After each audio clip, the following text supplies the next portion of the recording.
Philippians 4:13.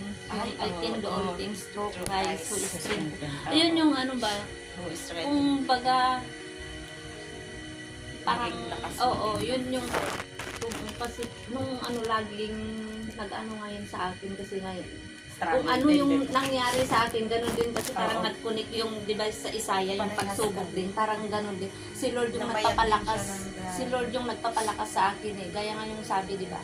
Si Lord, isinend niya si Paul na mag-minister o mag-share ng mga gospel sa dito sa mga sa mga tao para makilala si Lord, di ba?